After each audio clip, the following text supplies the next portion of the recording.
وہ ذات بہت ہی بابرکت ہے جس نے اپنے بندے پر قرآن نازل فرمایا تاکہ اہل عالم کو خبردار کرے، وہی کہ آسمانوں اور زمین کی بادشاہی اسی کی ہے، اور جس نے کسی کو بیٹا نہیں بنایا اور جس کا بادشاہی میں کوئی شریک نہیں، اور جس نے ہر چیز کو پیدا کیا پھر اس کا ایک اندازہ ٹھہرایا، اور لوگوں نے اس کے سوا اور معبود بنا لیے ہیں جو کوئی چیز بھی پیدا نہیں کر سکتے اور خود پیدا کیے گئے ہیں، اور نہ اپنے لیے نقصان کا اور نہ نفع کا کچھ اختیار رکھتے ہیں، اور نہ مرنا ان کے اختیار میں ہے اور نہ جینا اور نہ مر کر اٹھ کھڑے ہونا۔ اور کافر کہتے ہیں کہ یہ قرآن من گھڑت باتیں ہیں جو اس مدعی رسالت نے بنا لی ہیں، اور کچھ دوسرے لوگوں نے اس میں اس کی مدد کی ہے۔ یہ لوگ ایسا کہنے سے ظلم اور جھوٹ پر اتر آئے ہیں،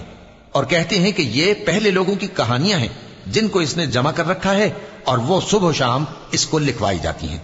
کہہ دو کہ اس کو اس نے اتارا ہے جو آسمانوں اور زمین کی پوشیدہ باتوں کو جانتا ہے، بے شک وہ بخشنے والا ہے، مہربان ہے۔ اور کہتے ہیں یہ کیسا پیغمبر ہے کہ کھانا کھاتا ہے اور بازاروں میں چلتا پھرتا ہے، اس پر کوئی فرشتہ کیوں نازل نہیں کیا گیا کہ اس کے ساتھ خبردار کرنے کو رہتا، یا اس کی طرف آسمان سے خزانہ اتارا جاتا، یا اس کا کوئی باغ ہوتا کہ اس میں سے کھایا کرتا۔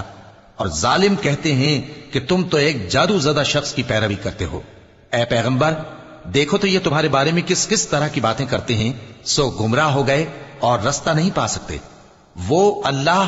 بہت بابرکت ہے جو اگر چاہے تو تمہارے لیے اس سے بہتر چیزیں بنا دے، یعنی باغات جن کے نیچے نہریں بہ رہی ہوں، نیز تمہارے لیے محل بنا دے۔